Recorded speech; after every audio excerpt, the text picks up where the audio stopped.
Back to the menus again. Like I had said, it's a good idea to just scroll through the menus. They will be a little bit familiar if you've worked in Illustrator and Photoshop, but just to get a good idea of what is in each area. My tools, I'm going to make them be 2 up once again. So my tools all have a tool tip or a quick key. So the tool tip will tell me what the tool is, and then the quick key allows me to navigate to that tool in a very fast way while I'm working. Typically, if you're using a lot of shortcut keys and quick keys for your day-to-day functions in InDesign, you can save a big chunk of your time. I was once told about 2 hours out of an 8-hour day you can save by just reducing that navigation and mouse movement throughout the workspace. The hidden tools are indicated by a little darkened arrow, and not all the tools have hidden tools. Some of them do, and you can see it's just a lot more, it's limited compared to what maybe Illustrator has to offer. That would be a good comparable. So it's a little bit more of a shallow program. The first area here are my selection tools. The second area is what we call our item creation tool. So this is where we would find our type tool, some of our drawing tools like the pen tool and the pencil, and then our frame tools and our shapes.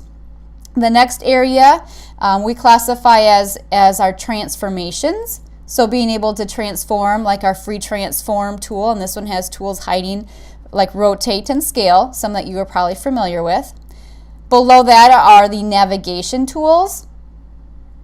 And then we have the remaining section kind of dealing with color and how we're applying color. So we have our fill and our stroke, very similar to Illustrator, with our default, being able to default it to the default of fill of none, stroke of black, being able to swap that fill and stroke attribute.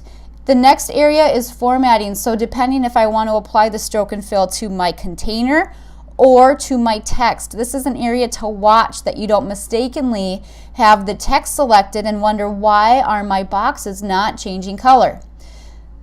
Below that we have being able to apply a color, a gradient, or apply none.